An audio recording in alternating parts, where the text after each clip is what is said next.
As we continue with the next story, Kisii Deputy Governor Josh Maangi's official vehicle was on Wednesday evening torched by an angry mob after it hit and killed a border rider and his passenger in Ololunga, Narok County. Now, the motorcyclist, Mr. John Saanyo, and his 80-year-old son died on the spot, and may their souls rest in peace, after being knocked down by the governor's vehicle. All the occupants of the vehicle escaped unhurt. And this isn't the first time or the second or the third, and it just breaks my heart. It's not the fourth or fifth time that we've heard of a politician's, motorcade that hurts or either takes a life.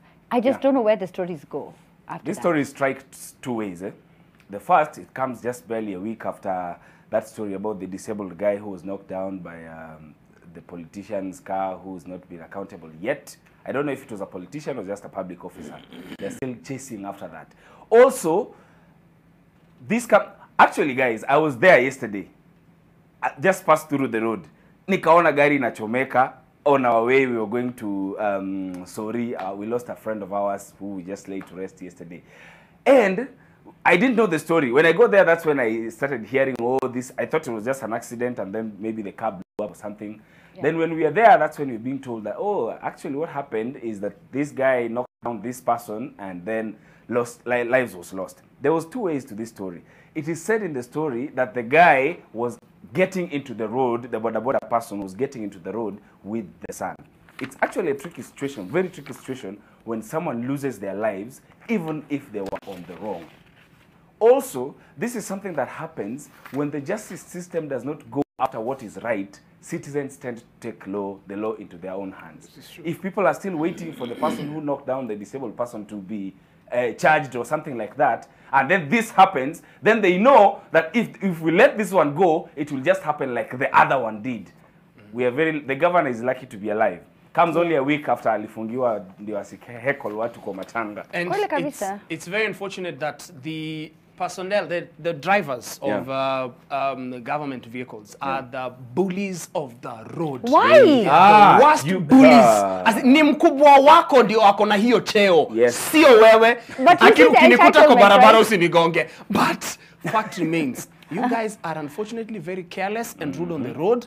Mta overlap, and what in the wrong side, what in the wrong side, and with those strobe lights even of theirs. At the roundabout, you know what I mean? Like, have you ever seen a car come on the other side? It's so confusing. Yeah, I just saw it happen yesterday. But you see, as far as the presidential motorcade is concerned, because kuna hizi ndogo ndogo na kuna presidential motorcade. One thing I appreciate with the presidential motorcade is the police officers that are always stationed kwa barabara kutoka mahali anatoka hadi mahali anaenda. Those are not security for the president.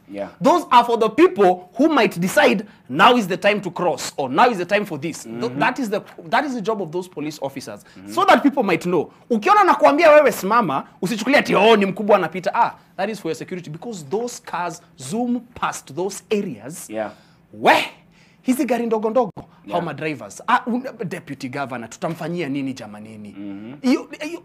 Gari ya ministry, kwa sababu ni GK, inakuja imevuka na watu kwa barabara, I mean. And then, the worst thing that people can ever tell you is that if you ever get into an accident and you decide, oh, I'm not going to let impunity reign, I am going to stand and defend my right, and then they hit you, you are going to be left there because no one's going to stop, and it's just, you'll go and claim that, story with your insurance company, but like, they don't stop to be held accountable. They're not. Unfortunately. But and it's hectic. And they do it all the time. And sometimes I feel like even ambulances sort of like abuse. And I don't know if it's just me who feels like that. But then I sometimes feel like they can cause an accident based on how recklessly it's being driven.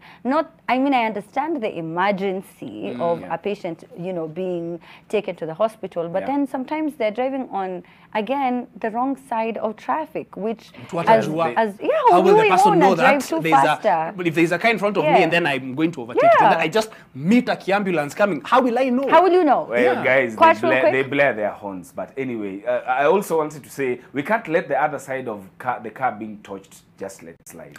As much as this happened, it's also not a good thing that it's actually a rampant thing that border guys take the law into their own hands when things like this happen and they decide to burn down the cars because they feel they have the right to do so. That's why I saw a post today, someone was saying, if you have to be involved in an accident with someone, a boda guy, do not wait for something to happen or police to succumb, serve justice. Same Hustler Dynasty story. Rush to the police station. Go there, chukua polisi, murudi na yeye to the scene. Then that's way you might protect your car and even your life. That's very true. And then also, let's try and not record fast. Try ask for help in case you see something. We don't have to. You don't have to be like, hey, Manza was here. Hello. Exclusive footage. What's up? Recording exclusive. For NTV. I don't know where you're recording for. Lakini saa zingine ukiwa na simu kama Reno 5 inabidi umekatoa tu. Yeah, segue no? Perhaps. That is a great segue.